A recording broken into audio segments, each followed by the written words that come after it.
You know, when I was a kid growing up in the 90s, there were a lot of things that I thought were going to be a way bigger problem as I got older. From the way TV made it seem, quicksand was going to be everywhere. Getting struck by lightning was just a thing that was going to happen, and on the side of every building and brick wall, there was a dude standing there offering free drugs. Well, fast forward to me now, and I've never been struck by lightning. The closest I've ever come to quicksand is getting stuck in the mud, and I was never offered free drugs. I paid for them like a responsible delinquent. Two things I genuinely thought we'd see more of is acid rain, which, if we keep going with the, way we're going, but more importantly, exploding into a ball of fire. You could be talking to someone, reading a book, doing laundry, and poof! You're canceled on Twitter for doing morbid blackface. Spontaneous human combustion is exactly what it sounds like. A debated phenomenon that causes people to get real hot in the worst ways. Dating back to the 1700s, when an Italian countess who had a habit of sprinkling brandy on herself was discovered by her maid, reduced to a mostly pile of ash, with only her foot, her skull, and 3 fingers surviving the blaze. Couldn't imagine how that would have happened, sprinkling booze all over yourself. According to a first-hand account documented at the time, a vile, viscous substance oozed down from the windows, emitting a putrid stench that permeated the air. The floors were coated with a slimy, glue-like moisture that clung on, defying all attempts to remove it, spreading its foul presence throughout the halls of the manor, which just sounds delightful.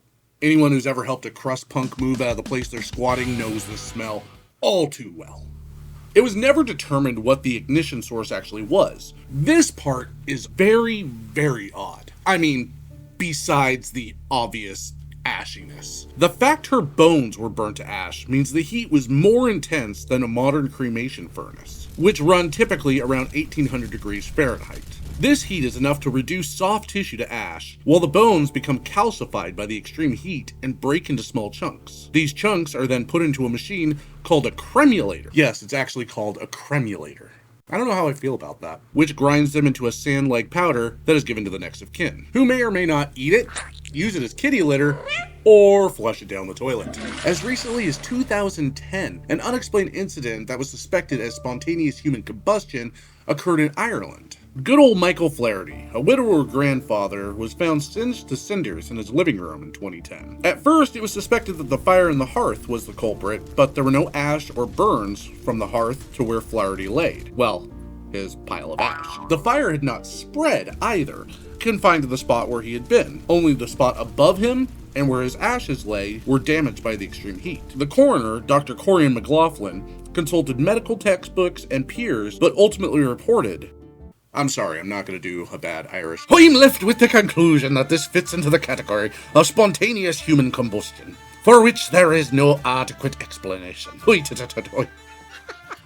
And what is a video about bonkers ways to die without at least one story from America's methed out cousin, Florida?